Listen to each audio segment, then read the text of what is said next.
All right, let's just jump right in with a question that it might just break your brain a little. What if everything you think is real isn't? I mean, that chair you're on, the screen you're staring at right now, what if none of it is as solid as it feels? What if it's all built on nothing? So today we're stepping into the philosophical ring for a real main event. We're talking about a thinker who delivered one of the most devastating intellectual blows in the history of Buddhist thought. This is all about the philosophical knockout of Chandrakirti. So, in this corner, we have our challenger, Chandrakirti. He's a philosopher from around the 7th century. But don't let the ancient date fool you. This guy wasn't just some dusty scholar. He was a master debater with a single radical idea. An idea so powerful, he used it to take on pretty much every major thinker of his day. Okay, so before we can see the knockout punch, we've got to understand the fighter's moves, right? We need to look at his toolkit. These are the key ideas he used to totally dismantle the reality that his opponents were defending. First up is the thing he's trying to demolish. It's a concept called svabhava, which basically means inherent existence. And honestly, it's our default setting, you know? It's the gut feeling that things are just there. A cup is a cup. A tree is a tree. It exists all by itself with its own solid, unchanging essence. It's real from its own side. And this is Chandrakirti's signature move, shunyata, or emptiness. Now listen closely, because this is the part everyone gets wrong. Emptiness does not mean nothingness. It's not nihilism. It just means that nothing, not a single thing, has that solid, independent, from its own side existence we just talked about. Everything is empty of swabhava. So you're probably asking, okay, if nothing is inherently real, then how does anything exist at all? And that's where this next idea, pratiti samudpada, or dependent origination, comes in. This is the secret sauce. It's the fundamental rule of the game. It says that absolutely everything comes into being only because of other things. A flame depends on fuel and oxygen. Your thoughts depend on your memories and your senses. Nothing, and I mean nothing, just pops into existence on its own. Everything is connected. This is the bedrock for his whole argument. All right, so he's got his conceptual weapons sharpened. Who's first up on the fight card? He goes right after the realists of his time. These were schools of thought that believed the world was made of real, solid, fundamental bits and pieces. So schools like the Vaibhashika and Sautrantika, they basically said, look, reality is built out of these tiny little things called dharmas. You can think of them like the ultimate pixels of reality, an indivisible flash of redness or a single moment of seeing. And here's the key. They said these little dharmas were the real deal. They had swabhava. They existed on their own, but Chandrakirti spots the opening. He essentially says, wait a minute. If these little particles of reality existed inherently from their own side, that means their essence would have to be permanent and unchanging, right? I mean, that's what inherent means. But if something is permanent and unchanging, how could it ever be caused by something else? How could it ever cease to exist? The logic just doesn't hold up. And this is where he lands the punch. He uses their own logic against them. He says, okay, let's take your view seriously. Let's say a seed exists inherently. It's a seed through and through from its own side, totally independent. Well, if that's true, why would it ever need soil or water? It wouldn't.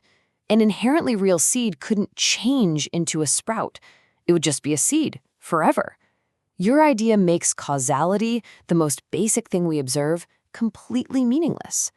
Checkmate. Okay, round one goes to Chandrakirti. The idea of an inherently real external world is on the ropes.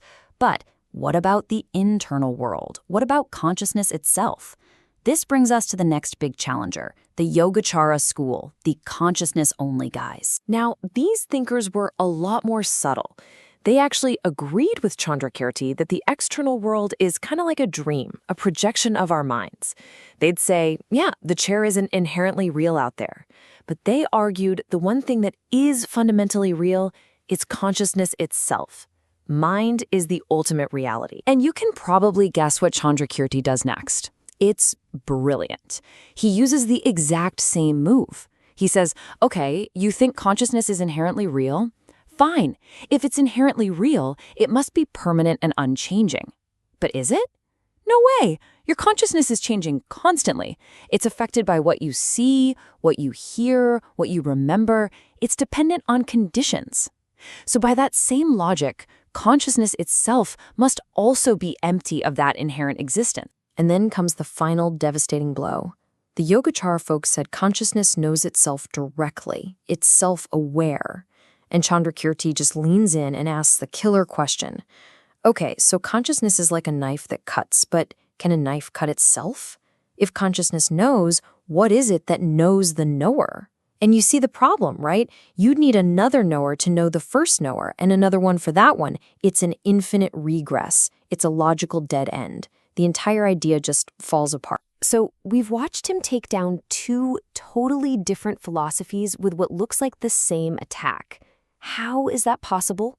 Well, it's because both of his opponents, for all their differences, were making the exact same foundational error. And this is really the aha moment. Just look. One group pointed to the external world, to these little particles called dharmas. The other group pointed to the internal world, to consciousness itself. But what were they both doing? They were both desperately trying to find something, anything, that was solid and real on its own. They were both clinging to the idea of svabhava.